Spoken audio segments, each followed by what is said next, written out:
오늘 저는 두려움, 걱정, 불안 극복하기라고 하는 제목의 말씀을 가지고 임팩트데이의 책자 내용의 말씀을 온라인 전도 영상 시리즈 설교로 이어서 전하고자 합니다. 한국말로 번역되어 나온 자료를 보니까 총 8장 가운데 몇 장이 빠져 있습니다. 오늘의 내용도 한국말로는 번역이 빠져 있는 내용인데 제가 오늘 말씀을 준비를 했습니다. 특창의 그러한 내용처럼 마치 어미 품에 안긴 자녀처럼 저희가 하나님을 의지하는 생애를 살아가면 우리의 두려움과 걱정과 불안이 다 극복될 수 있겠죠? 저희가 임팩트 데이를 10월 첫째 주에 전 교인들이 전도회를 앞두고 전도 물품과 함께 좀 나누려고 했는데 10월 2일 날 저희가 소위원회를 통하여 리모델링 완공 기념 감사 예배를 드리기로 했습니다. 그래서 선교회장님과는 의논한 내용이 10월 둘째 주 정도에 전도회 바로 전주에 저희가 임팩트 데이에 그러한 책자를 나누면서 전도회 홍보를 하기로 이렇게 하였습니다. 누군가는 이 두려움과 걱정과 불안이 우리의 가장 큰 정이라고 말했습니다. 이 고대 전설의 이야기가 있는데요. 어느 날 콘스탄티노플로 향하는 한 농부가 차를 태워달라고 한 노파가 말하는 것을 듣게 되었습니다. 그는 그녀를 옆에 두고 이제 태워가지고 운전하는 동안 이 쳐다보고는 겁에 질려가지고 물었습니다. 당신은 누구십니까? 그랬더니 나는 콜레라입니다. 이 고대 전설의 이야기입니다. 이렇게 이야기를 했어요. 겁에 질린 농부가 그녀에게 이제는 내려서 걷도록 이야기를 했습니다. 그랬더니 콜레라라고 소개한 그 여자분이 노파가 콘스탄티노플에 가면 내가 5명 이상을 죽이지 않겠다고 약속하면서 목적지까지 차를 태워주기를 요청을 하였습니다. 이 약속의 서약으로 자신을 죽일 수 있는 유일한 무기인 단검을 농부에게 주면서 이틀이 지나고 만납시다. 내가 약속을 어기면 당신은 나를 이 단검으로 찔러도 좋습니다. 라고 이야기를 했어요. 그런데 이틀이 지난 이후에 콘스탄티노플에서 120명이 콜레라로 사망했습니다. 그녀를 만나자 이 농부는 분노에 섞여가지고 이 단검을 들고 소리를 쳤습니다. 당신은 5명 이상을 죽이지 않겠다고 약속했는데 120명이나 죽였습니다. 그랬더니 그녀가 말리면서 이렇게 이야기를 했습니다. 나는 내 약속을 지켰습니다. 나는 단 5명만 죽였고 나머지 사람들은 두려움에 그들이 목숨을 잃었습니다. 그럼 콜레라가 그 지역의 전염병으로 퍼지기 시작하면서 그 두려움에 휩싸인 나머지 사람들이 그 두려움에 의하여 죽게 되었다라고 하는 그러한 두려움이 얼마나 무서운 일을 일으킬 수 있는지에 대해서 이야기해 주는 그러한 고대 전설 이야기입니다. 여러분, 때로는 우리가 여러 두려움에 휩싸여서 살아갑니다. 정말 두려움 때문에 마음의 의지력을 놓아버리면, 심령의 줄을 놓아버리면 그것으로 엄청난 피해와 또 결과를 겪게 되는 것도 우리는 보게 됩니다. 요즘 두려운 것들이 있으시죠? 코로나 두려우십니까?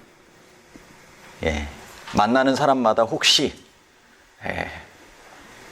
코로나 감염시킬 수 있는 사람은 아닐까, 이런 좀 두려움의 마음이 누구에게나 있을 수는 있습니다. 혹시 그 사람이 기침을 한다면, 그리고 나도 갑자기 기침이 나온다든지 콧물이 나려고 하면 막 열이 나려고 한다든지 불안해지게 되는 것이죠. 내가 혹시 바이러스에 감염되었나? 아니면 혹시 이것이 변종 바이러스는 아닌가? 요즘 인도에 보니까 이 코로나보다 훨씬 치사율이 높은 새로운 바이러스에 의하여 많은 사람들이 두려움에 떨고 이렇게 있다라고 하는 그러한 이야기도 뉴스 가운데 전해 들었습니다. 여러분, 이런 극심한 두려움 가운데 우리를 구할 수 있는 것이 무엇일까요? 아니면 극심한 두려움에서 누가 우리를 구할 수 있을까요? 성경은 하나님의 사랑과 돌보심에 대한 3,000개 이상의 약속들로 가득 차 있습니다. 특별히 두려움에 대하여 어떻게 우리가 그리스도의 사랑을 확신할 수 있는지에 대한 말씀들이 있는데, 여러분, 이사야 49장 15절에 대표적인 성경 말씀일 수 있겠죠. 여인이 어찌 그 젖먹는 자식을 잊을 수 있겠으며 자기 태에서 난 아들을 긍휼히 여기지 않겠느냐. 그들은 혹시 잊을지라도 나는 너를 잊지 아니할 것이라. 여러분, 이제 추석 명절이 곧 다가옵니다. 생존에 계시는 어머니가 계신 분들이라면 아마 자녀를 보고 싶어 그리워하시는 분들이 계실 것입니다. 아무리 연세가 드신 어머니라 할지라도 변함없이 자식을 잊지 못하고 그리워하는 것이 어머니의 마음입니다. 그런데 어머니는 혹시 자기 태에서 난 자녀를 잊을지라도 나는 너희를 잊지 아니할 것이라. 주님께서 분명히 약속하시는 것입니다. 히브리서 13장 5절 말씀에는 내가 결코 너희를 버리지 아니하고 너희를 떠나지 아니하리라. 여러분, 세상 사람들은 다 나를 버리고 떠날지라도 누구는 결코 버리지 않고 떠나지 않으시겠다고요? 하나님께서만. 여러분, 십자가의 그 사랑이 그것을 우리에게 증명해 주고 있습니다. 저도 두려움과 어려움에 처할 때가 있었습니다. 그런데 정말 그 순간 제가 이겨낼 수 있었던 것은 나를 위하여 목숨까지 버리신 분이 계시다는 것입니다. 그리고 지금도 저를 통해서만 채워질 수 있는 허전한 그 빈자리를 가지고 계신 분이 계시다는 것입니다. 그리고 저를 결코 포기하지 않으시고 실패할 수 없는 사랑으로 그렇게 저를 구원하셔서 하늘의 그 영생의 삶에 데려가기를 원하시는 분이 계시다는 그 십자가의 예수님의 사랑을 제가 마음 가운데 깨닫고 나서 이 두려움 가운데서 정말 어려움 가운데서 극복했던 그러한 경험들이 있습니다. 그 예수님은 어제나 오늘이나 영원토록 동일하신 것입니다. 순교자들이 그 예수님의 사랑을 의지하여 끝까지 그 사랑의 고백으로 그들의 생명을 주님께 드렸던 것처럼 그 변함없는 사랑의 확신이 지금 이 세상을 살아가고 있는 우리에게도 전해지고 있는 것입니다. 두려움의 극복에 대한 성경의 이야기 가운데 이 구약 성경의 한 이야기가 나오죠. 이방왕 시리아 왕은 이스라엘의 도시 도단을 포위했습니다. 왕의 의도는 엘리사 선지자를 잡는 것입니다. 어떻게 해서든지 전쟁을 벌이려고 할 때마다 엘리사 선지자는 그것을 어떻게 알고 이스라엘 군대 대장에게 경고하여서 이미 다 대비함으로 전쟁에서 승리할 수가 없는 것입니다. 그래서 엘리사가 있다라고 하는 이 도단이라고 하는 곳에 정부를 입수하고는 정말 수많은 병력으로 그 도시를 강력하게 포위했습니다. 엘리사의 종이 아침에 일찍 일어나 보니까 그 적군에 둘러싸여 있는 그 성을 보고 두려움에 가득 쌓인 것입니다. 죽음은 불가피해 보였습니다. 두려움에 떨며 엘리사에게 와서 이렇게 보고합니다. 아, 내 주여, 우리가 어찌하리까? 여러분, 엘리사의 이 대답 너무나 유명한 말씀이죠. 여러분, 이 말씀을 두렵고 어려움의 순간에 이 말씀을 꼭 잊지 마시고 기억하시게 되길 바랍니다. 두려워하지 말라. 우리와 함께한 자가 그들과 함께한 자보다 많으니라. 여러분, 최악의 문제에 여러분들이 휩싸이셨던 경험 가운데 있으셨다면 여러분, 우리와 함께 하시는 그 하나님에 대한 경험으로 이겨내시며 여기까지 오지 않으셨습니까? 여러분, 앞으로도 마찬가지입니다. 우리의 삶에 수많은 어려움이, 정말 사단의 적군들이 우리를 둘러 진친다 하여도 하나님께서는 그들보다 더 많은 천만 천사들을 호위하시고 다스리실 수 있는 분으로서 우리를 구하시기 위하여 천사들을 보내시고 우리들을 구하시기 위한 그 놀라운 방법들을 실행하실 것입니다. 여러분, 하나님께서는 인간이 알지 못하는 수천 수만 가지의 방법과 길들을 알고 계신다고 하셨습니다. 주님께 의지하는 자에게 그 길이 열릴 것입니다. 그 방법이 제시될 것입니다. 여러분, 우리의 문제에 집중하기보다 우리의 시선이 우리를 구하시길 원하시고 그처럼 우리를 구해 주실 수 있는 우리 주님께 시선이 고정되어 있게 되기를 간절히 바랍니다. 아멘. 무력한 두려움의 순간, 정말 다시 한번 우리를 향한 하나님의 임재를 생각을 해보아야 합니다. 여러분, 인간은 두려움을 위하여 창조된 존재가 아니었습니다. 하나님의 임재 가운데 죄가 있기 전에 거할 때 얼마나 믿음의 삶을 통하여 두려움이 없는 평안한 삶을 살았겠습니까? 그리고 두려움에 떨고 있는 제자들에게 예수님께서 나타나셔서 성령의 임재 가운데 첫 번째로 주기를 원하셨던 축복은 평안이었습니다. 평안하라.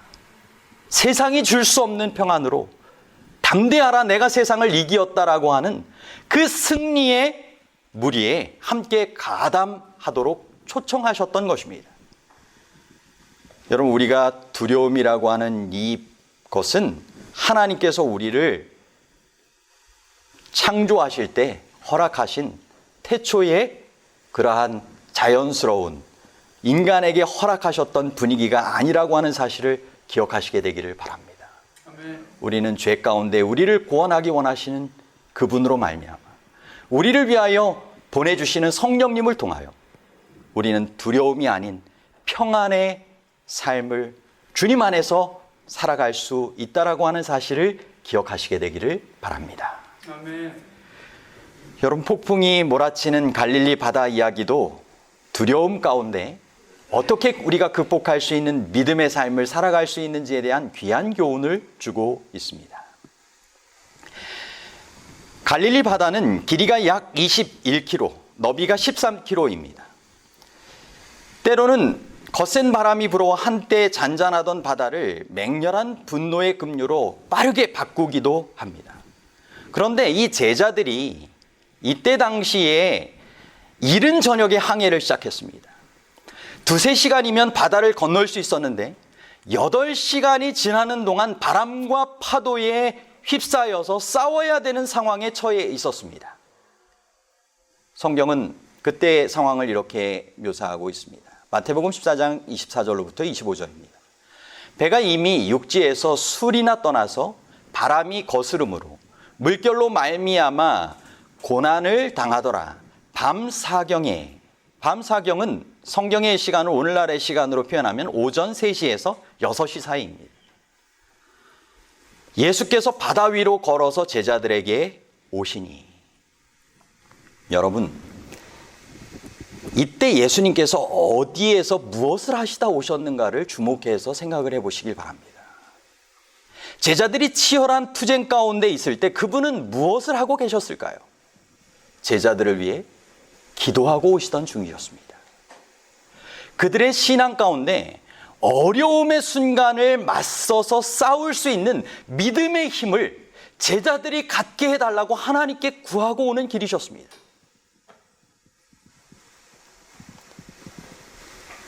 장차 더 큰 폭풍이 그들에게 몰아친다 할지라도 그 가운데 이겨낼 수 있도록 예수님께서는 하나님께 구하며 믿음 가운데로 살아갈 수 있도록 그분과의 만남의 기회를 이 시간 허락하여 주셨던 것입니다.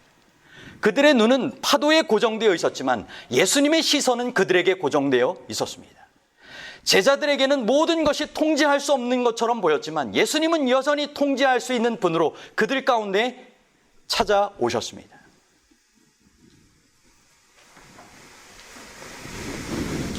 그런데 제자들이 예수님을 보고 어떻게 표현을 하죠? 제자들이 그가 바다 위로 걸어오심을 보고 놀라 뭐라고요?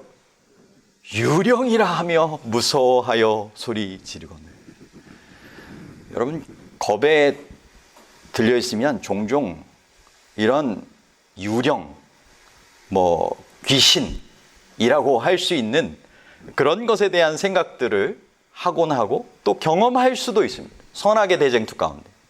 하지만 이러한 가운데 여러분, 우리가 기억해야 할 것은 우리의 이성적인 사고가 더 이상 되지 않을 그 순간이라 할지라도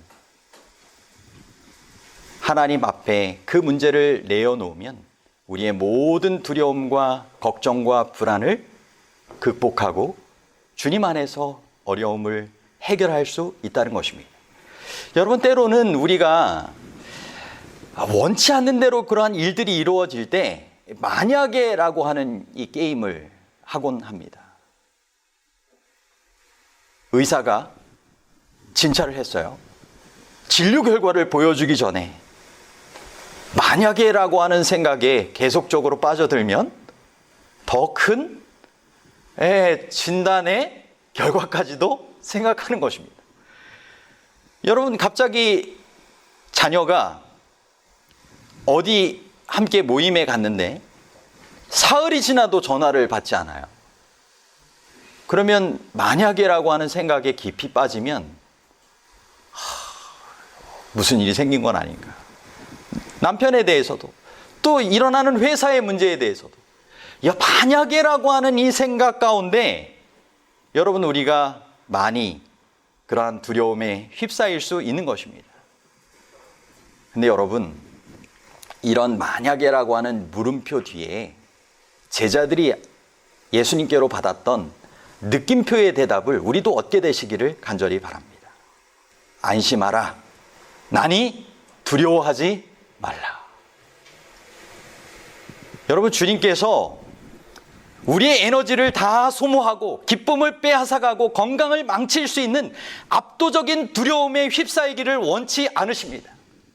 사랑하는 자녀된 우리가 주님 안에서 안심하고 두려워하지 않고 주님께 내어 맡기는 삶을 살기를 원하시는 것입니다. 저도 개인적으로 건강검진을 받아보고 건강검진으로 그냥 끝나지 않고 이어서 CT 촬영까지 좀 하자는 제안을 받았었어요. 처음으로 제가 이렇게 들어가 봤어요. 들어가면서 설명도 듣고 뭐도 먹어야 되고 이렇게 하는데 참 생각이 들었습니다. 하나님께서 정말 인생의 길을 잘 인도하여 주시기를 바라는 그런 믿음으로 내어 맡기는 그런 상황 밖에는 달리 할 수 있는 것이 없는 것이죠. 여러분, 우리가 하나님께 이 모든 인생의 두려움의 순간 만약에라고 하는 그런 질문으로 계속적으로 휩싸이기보다 주님께서 주시는 가장 최선의 길을 우리가 믿고 따라갈 수 있도록 주님께 내어 맡기는 느낌표의 인생을 살아갈 수 있게 되기를 바랍니다. 우리 인생에 주님께서 주시는 것이 가장 최고의 그러한 것들을 예비하시고 주시는 것 아니겠습니까? 여러분, 믿음은 우리의 선택입니다. 믿음으로 주님께서 우리를 어떤 상황 가운데서도 하늘 항구로 인도해 주기를 원하시고 계시다라고 하는 사실을 기억하시고 우리의 육신적인 생명으로 끝이 아니라 영원한 생명이 주님께서 원하시는 가장 최고의 선물이라고 하는 사실을 기억하시고 믿고 내어 맡기시는 삶을 살아가시게 되기를 바랍니다. 아멘. 여러분, 두려움의 순간 정말 예수님께 부르짖었습니다. 그때 베드로가 특별히 믿음으로 그렇게 정말 반응을 하게 되죠. 믿음으로 정말 폭풍이 있는 바다 위에 서 계신 주님을 바라보고 바다를 정말 걸을 수 있는 귀한 특권을 주님께서 허락을 하셨어요. 오라 라고 베드로의 요청에 응답을 하셨습니다. 여러분, 우리의 문제에 주님께서 오라라고 말씀하십니다. 그런 폭풍이는 바다 위의 그런 상황 같지만 여전히 잔잔해지지 않았지만 주님을 믿음으로 그 바다 위를 걷는 경험, 놀라운 축복을 경험하도록 오라라고 응답하시는 그 예수님을 우리가 또한 베드로처럼 경험할 수 있게 되기를 바랍니다. 정말 미지의 세계를 향하여 모험을 떠나듯이, 그것도 정말 이 선교사로서 정말 오지에서 이 코로나의 그러한 공포 가운데서 변함없이 그렇게 주님의 초청에 응하여 그렇게 나서는 선교사들도 있는 것처럼 우리의 삶에 있어서도 우리의 그러한 어려움 가운데 우리를 오라고 하시는 주님의 초청에 내어 맡기고 그분께 나아갈 수 있게 되기를 바랍니다. 여러분, 때로는 우리가 그렇게 오라 하시는 주님의 음성에 따라 가다가 예수님께 시선을 계속 고정하면 좋은데 시선을 놓치면 어떻게 됩니까? 폭풍 가운데 빠질 때가 있는 것입니다. 바람을 보고 무서워 빠져가는지라 소리질러 이르되 주여 나를 구원하소서 하니 예수께서 어떻게 하셨어요? 즉시 손을 내밀어 그를 붙잡으시며 라고 말씀하셨습니다. 즉시. 여러분, 우리의 심령이 정말 하나님의 성령으로 그렇게 채워지지 않으면 때로는 우리가 예수님께 시선을 고정하지 못하고 이렇게 물속에 빠지는 것과 같은 경험을 할 수 있습니다. 그럴 때 베드로처럼 주님, 저를 구원하여 주십시오 라고 외칠 수 있게 되기를 바랍니다. 여호와께서 자기에게 기름 부음 받은 자를 구원하시는 줄 이제 내가 아노니 그의 오른손에 구원하는 힘으로 그를 구원하신다라고 성경은 표현하고 있습니다. 그때 예수님께서 대답하신 그런 말씀 가운데 우리가 좀 생각해 볼 수 있는 말씀이 있는데요. 믿음이 작은 자여 왜 의심하였느냐라고 얘기하셨어요. 믿음이 없다라고 말씀하시고 믿음이 작은 자여 라고 말씀하셨어요. 갑자기 이 성경 말씀이 생각나지 않으십니까? 만일 너희에게 믿음이 겨자씨 한 알만큼만 있어도 이 산을 명하여 여기서 저기로 옮기라 하여도 옮겨질 것이요 또 너희가 못할 것이 없으리라.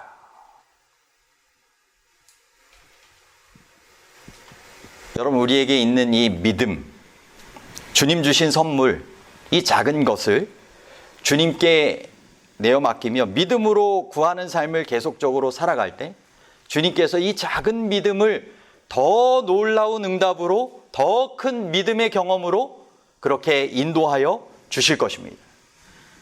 여러분, 의심의 문제를 해결하는 것은 작은 믿음이라 할지라도 그것을 행사하는 것입니다.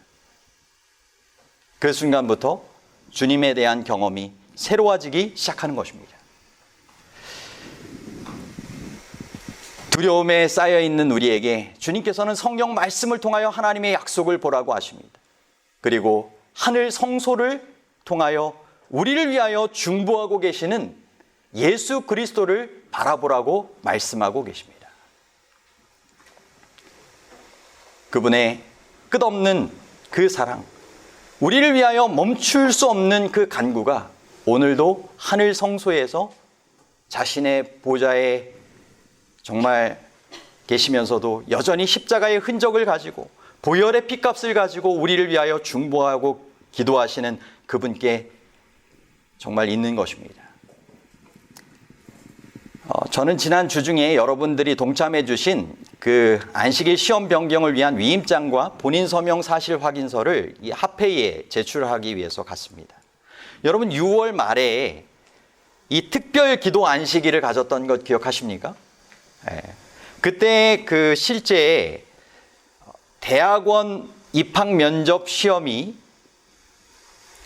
안식일에 걸려 있어서 순서만 좀 바꿔주면 좋겠다. 안식일 일몰 시간 이후로 이렇게 해서 학교를 상대로 소송을 건 이미진 성도가 있습니다. 그런데 그 선고 공판이 다음 주 16일 목요일 오후 2시에 열린다고 합니다. 오늘이 그 선고 공판 전 마지막 안식일이라고, 그래서 성도들이 다시 한번 좀 기도해 주시기를 요청하는 그러한 내용이 있었습니다. 여러분, 그 이미진 성도가 영상을 통하여 이런 이야기를 했어요. 이 세상 속에서 먼저 하나님의 나라와 뜻을 구하고 예수님께 시선을 고정시키는 자들에겐 하나님께서 반드시 당신의 섭리와 계획을 하나님께서 정하신 때에 이루어 주신다. 여러분, 이와 같은 흔들림 없는 믿음의 원칙 위에 굳게 설 수 있는 이미진 성도가 될 수 있도록, 결과도 이번 결과뿐만 아니라 인생의 결과가 주님 안에서 아름답게 인도될 수 있는 그러한 삶이 될 수 있도록 그 이미진 성도의 삶을 위하여 기도해 주시기를 간절히 바라고, 위임장에 해당이 될 수 있는 많은 안식일과 관련된 분들을 위해서도 기도하시며 우리도 믿음의 삶을 신실하게 잘 지켜가실 수 있게 되기를 바랍니다. 주님께서 두려워하지 말라라고 하는 약속의 말씀을 많이 해주셨죠. 우리 홍종덕 장로님도 오늘 이사야 43장 2절, 물 가운데 불 가운데 있을지라도 주님께서 결코 내버려두지 않고 보호해 주시겠다라고 하는 약속의 말씀을 하셨던 것처럼, 성경 말씀에는 우리에게 두려워하지 말라라고 하는 말씀들이 참 많이 있습니다. 또 다른 대표적인 말씀 보면 이사야 41장 10절입니다. 두려워하지 말라, 내가 너와 함께 함이라. 놀라지 말라, 나는 내 하나님이 됨이라. 내가 너를 굳세게 하리라. 참으로 너를 도와주리라. 참으로 나의 의로운 오른손으로 너를 붙들리라. 어떤 분은 이 왼손을 꼭 하나님의 오른손을 붙잡고 산다고 하면서 펼친 상태에서 이렇게 살아가셨다는 이야기도 들었어요. 이 범브란트 목사님이라고 하는 분이 루마니의 공산체 안에서 이 유대교회에서 이런 그리스도인으로서 기독교로 개종한 이후에 오랜 시간 14년간의 감옥 생활을 하게 됩니다. 그런데 고난받는 중에도 변함없이 복음을 증거합니다. 근데 이분이 성경 말씀을 통하여 그 두려워할 수 있는 상황 가운데서 위로받고 힘을 얻었다고 했는데, 그분이 찾은 그러한 말씀의 내용 가운데 보면 성경에 이런 두려워하지 말라라고 하는 유사한 표현이 한 365번 나온다고 하죠. 그래서 이분은 삶에 큰 위로와 힘을 얻었다고 합니다. 정말 1년 하루하루 빠짐없이 하나님 안에서 두려워하지 말고 살라라고 하는 약속의 보증이 있다는 것입니다. 이사야 35장 4절에 겁내는 자들에게 이르기를 굳세어라, 두려워하지 말라. 보라, 너희 하나님이 오사 보복하시며 갚아주실 것이라. 하나님이 오사 너희를 구하시리라. 적은 무리라 할지라도 하나님의 신실한 백성들을 하나님께서 지켜보시고 구하시는 삶을 경험하게 해주실 것입니다. 욥은 인생의 그러한 두려움 가운데 정말 육신의 병으로 인하여 그러한 또는 여러 당한 자녀를 통한 재물을 통한 여러 어려운 환난 가운데서 이런 믿음의 고백을 하죠. 내가 알기에는 나의 대속자가 살아계시니 마침내 그가 땅 위에 서실 것이라. 내 가죽이 벗김을 당한 뒤에도 내가 육체 밖에서 하나님을 보리라. 여기에 한글 번역에는 내 가죽이라고 되어 있지만 이 욥이 얼마나 이 피부를 통한 엄청난 이 질병의 고통 가운데 있었겠어요. 그런데 이 모든 것이 다 정말 벗겨지고 다 그렇게 상한다 할지라도 여전히 구속주, 창조주 하나님께서 살아계셔서, 대속자가 살아계셔서 나를 구하시기 위하여 다시 나를 새롭게 재창조하시고 구원해 주실 것을 그는 믿었던 것입니다.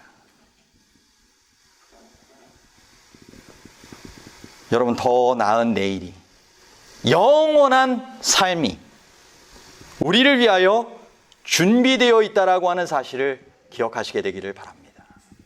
우리의 겉사람은 날로 쇠하여지더라도, 생명을 위협하는 질병에 걸리더라도, 언젠가 예수님이 우리를 데려가시는 날 우리는 변화될 것입니다. 우리의 모든 고통과 슬픔과 사망은 다 사라질 것입니다. 그분께서 이런 약속을 분명하게 하셨습니다. 너희는 마음에 근심하지 말라. 하나님을 믿으니 또 나를 믿으라. 내 아버지 집에 거할 곳이 많도다. 그렇지 않으면 너희에게 일렀으리라. 내가 너희를 위하여 거처를 예비하러 가노니 가서 너희를 위하여 거처를 예비하면 내가 다시 와서 너희를 내게로 영접하여 나 있는 곳에 너희도 있게 하리라. 어느 날 이 약속대로 예수님께서 다시 오실 것입니다. 공중에서 그분을 만나 하늘 올리움을 받는 날이 올 것입니다. 하나님의 사랑 안에 하나님의 준비하신 하늘집에 거하게 되는 그러한 삶의 때가 올 것입니다. 이것이 성경의 결론입니다. 이것이 우리의 믿음의 결론입니다. 이것이 세상 역사의 결론입니다. 많은 지진과 고통과 바이러스와 여러 위험의 순간들이 이 세상을 엄습해 오고 온다 할지라도 그 어려움의 시련 가운데 믿는 우리도 처할 수 있다 할지라도 우리가 아는 결론은 분명히 따로 있는 것입니다. 요한계시록 21장 4절로부터 5절, 우리가 아는 현실 너머를 볼 수 있는, 오늘을 넘어 내일을 볼 수 있는 정말 영원한 생명의 삶을 이렇게 소개하고 계십니다. 보라, 모든 눈물을 그 눈에서 닦아주시니 다시는 사망이 없고 애통하는 것이나 곡하는 것이나 아픈 것이 다시 있지 아니하리니 처음 것들이 다 지나갔음이로라. 보좌에 앉으신 이가 이르시되 보라, 내가 만물을 새롭게 하노라. 아멘. 여러분, 그곳에서는 더 이상 우리가 마스크 쓰고 살 필요가 없을 것입니다. 두려움의 공기 가운데 우리가 살아갈 필요가 없을 것입니다. 온전한 평화와 사랑 가운데 주님께서 예비하신 삶을 우리가 살아갈 것입니다. 여러분, 그 나라에 이르기까지 여러분, 재난의 순간이라 할지라도 두려움의 순간이라 할지라도 여전히 우리가 누구의 임재 앞에요? 우리를 구하시겠다라고 하시는, 함께 하시겠다라고 하는 하나님의 임재 앞에 살아가실 수 있게 되기를 바랍니다. 그분이 우리를 끝까지 보호해 주시고 인도해 주실 것입니다.